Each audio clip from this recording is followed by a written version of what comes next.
Hello there guys, UltraGamer64 here, and today I've got a new storytime video. I haven't done a storytime video in a very long time, mainly because of the reason that my first one sucked. It is easily the worst video on my channel at all. It is the worst video. The lighting was terrible. I looked red. I mean, my face was red. I made it in a hustle. It was a crappy video. I didn't edit it at all. I didn't put it in HD. I didn't do anything like that.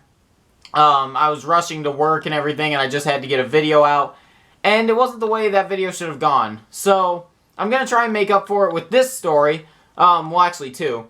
And we'll see how it goes from here. And I promise that it will not be as bad as that other piece of crap that is on my channel right now. The worst video that I've ever made. So, let's get into it. I'm going to be telling you the story. This happened a few days ago, actually. Well, both of them. And it is my two run-ins with a cop. And my first run-ins with a cop, actually. Don't worry, I didn't do anything wrong. It was other people, and I happened to be mixed in with them.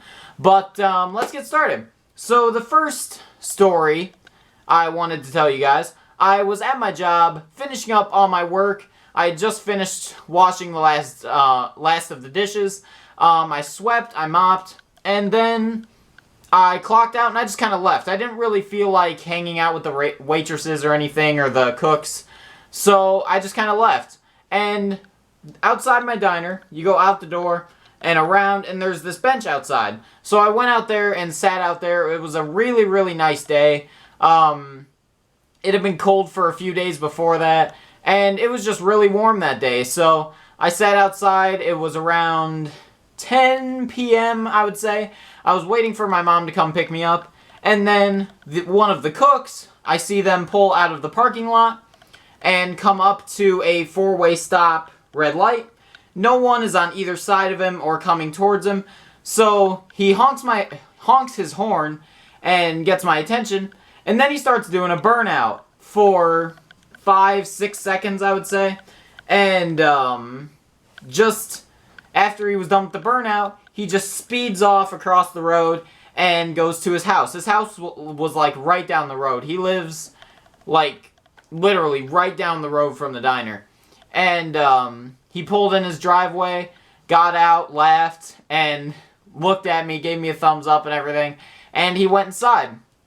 And then a minute or two later, a cop pulls up from the road adjacent to his. So she pulled up from this road, he was down this road, already in his house. She pulls up, turns left, turns left, stops, rolls down her window, and calls me over to her car. And she's like, "Hey, did you see who did this burnout? Or do you know where he went?" And this guy's my friend. He's a co-worker. I'm not just going to rat him out like that. So I said, "No, I have no idea where he went." And she said, "Thanks." And she rolled up the window and drove off down the road. She was looking for him for the next 5, 10, 15 minutes, I would say. And once she was gone and down the street, I pulled out my phone and started texting him over Facebook. "Dude, a cop is after you." She just asked me where you went, and I didn't tell her at all, don't worry. And I went back inside and started telling the waitresses and everything, because it was a pretty funny thing to happen. He comes back in laughing, because obviously he could just walk there. So he walks back in, just laughing, and he gives me a high five and everything. It was a really funny thing.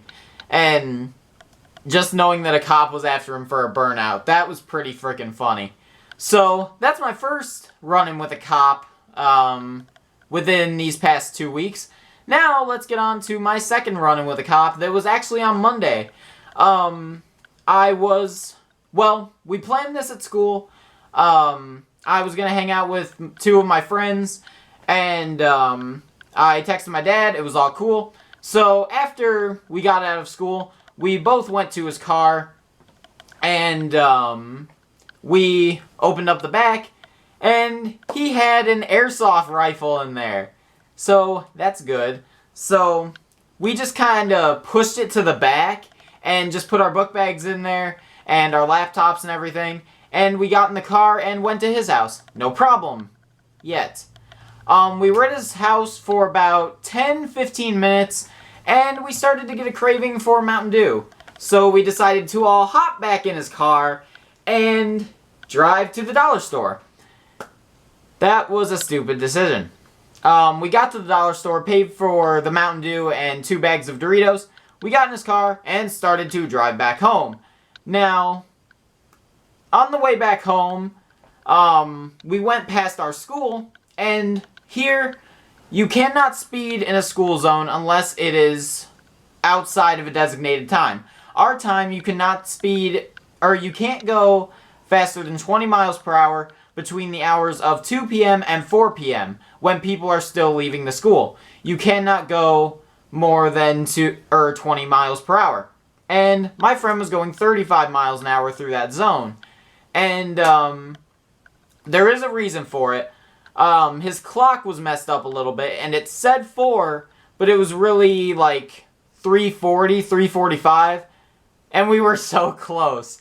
We immediately, as we got out of the school zone, a cop came this way towards us. We were going this way. We pass him. He turns into a driveway, some random person's driveway, turns around, and starts coming for us. And turns on his lights and everything. We pull over. He comes up and he says, "Hey, you know you were speeding back there, right?" And my friend was like, "Yeah, I know." And he pointed at the clock and it was 4. And we all thought it was fine because it was 4. And the cop looks at his watch and he says, "No, it's only 3:45. And I'm in the back of the car at this point, and my friend is in the front, and my other friend is in the front driving. And I'm in the back just like, dude, really? Your clock isn't right and you were speeding through a school zone. And he knew the clock was messed up too. He knew. And he thought he could play it off like that, I guess.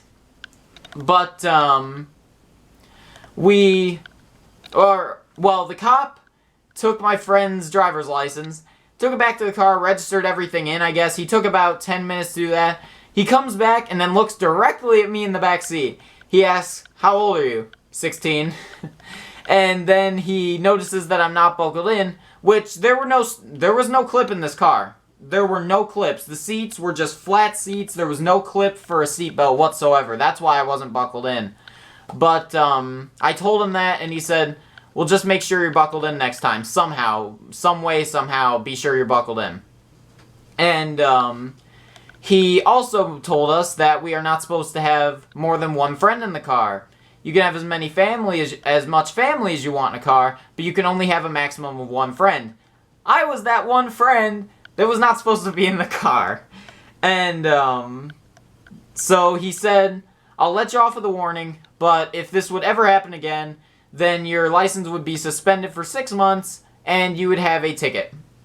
But luckily, he had no reason to search our car, which there would be no reason for him to search my friend's car. But, yeah, as I said, there would be no reason. But thank God he didn't search the car, or else he would have found an airsoft rifle in the back and a bunch of airsoft equipment. Which I know you can't get in trouble, but at first that would look pretty suspicious. So, those were my 2 run-ins with a cop in the past, like, 2 or 3 weeks. So, yeah, I'm pretty popular with the police force all of a sudden. So, if you guys enjoyed these 2 stories, then leave a big like. And if you guys want to see more storytime videos, then maybe leave a comment down below of what you might want me to talk about, story-wise, and I'll see if I have a story related with my life on it. And leave a like and everything. And be sure to keep on gaming, stay amazing, and I will see you guys next time.